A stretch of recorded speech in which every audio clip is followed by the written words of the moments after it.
So moving from controlling tech over there to controlling tech over here. Okay. This is about augmented reality. So this is an easy slide. I have a deep breath at the moment, just pause while this one clicks through. If you want to tweet about me, I'm EE Paul.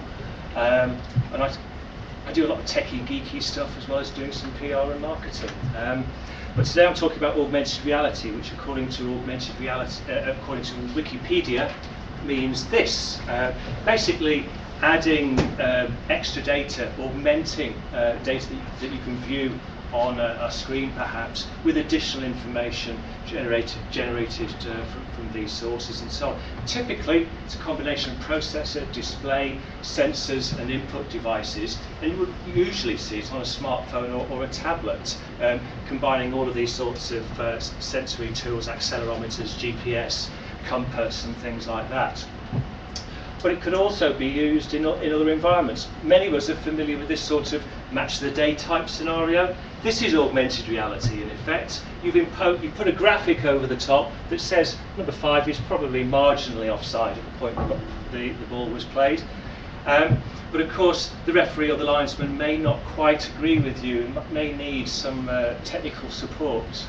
So the referee might need glasses. Will we see a time when they might need Google glasses? The first head-up display Google glasses prototype weighed 8 pounds. These now weigh about the same as a standard pair of sunglasses. And they do cost a little bit more, about $1,500 at the latest.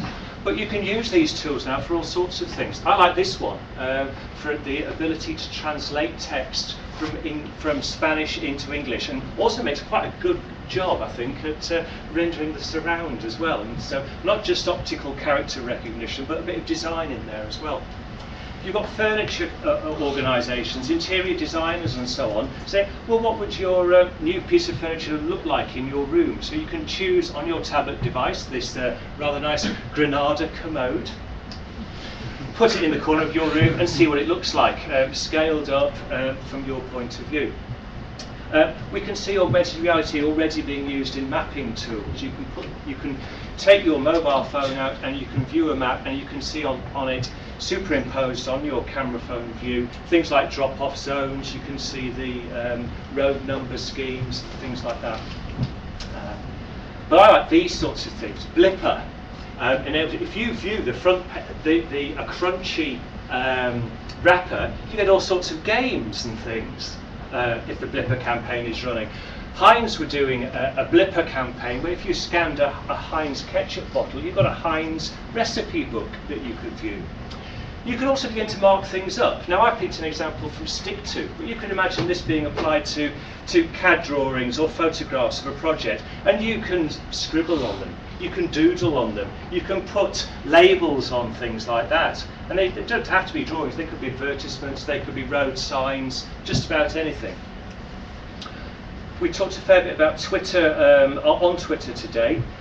We could use augmented reality to spot how many tweets, people who tweet, there are around. And you get this little radar thing up here, which sort of shows where your local tweeple are, and you can see them.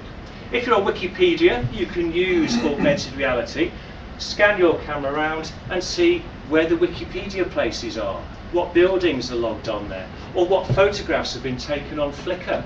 If you're a photo sharer on Flickr, as I am, could be quite a useful opportunity, but you could extend that to documents. Now that could be quite valuable. Social media, you could use augmented reality to find reviews of places that you might want to go to eat at. You can find pubs galore is there. I have to get beer into most of my social media presentations, and you can look locally. But you can also use this for visualizing things. So this is the Rotterdam Market Hall. Not actually built, but you could go down to that site and you could take out your camera phone and you could view a model of that building and see its colour scheme, the mass, in the context of the local street scene and the local environment.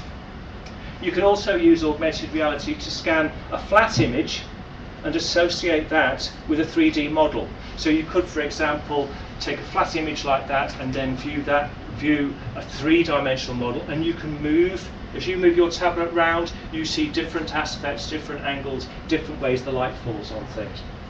Dave Cornett in Liverpool experimented with the use of BIM, iPhone applications and QR codes. So you can, by just scanning a QR code, you call up a BIM model that you can then view, manipulate, turn on your mobile device. I'm involved on the management board of COMET, which is Construction Opportunities for Mobile IT.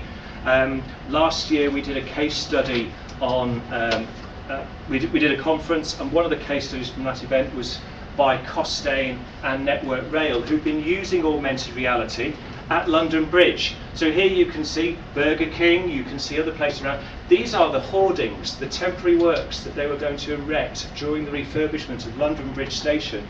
They used this technology for briefing the station staff about the impact that it was going to have. They used it for briefing the retailers about the impact that their work was going to have. If you're developing a technical product, you're doing maybe some mechanical services, maybe you might want to think about using augmented reality to help your maintenance people manage the facility. There are tools out there which will take a view of machinery and enable you to efficiently maintain and repair it. You can also, going back to one of the things that Mark picked up on earlier about big data, you can begin to use augmented reality to take the Internet of Things and take building services data and view that in situ. So you can look at the outside of a building and see in real time how much energy that building is using. Thank you very much.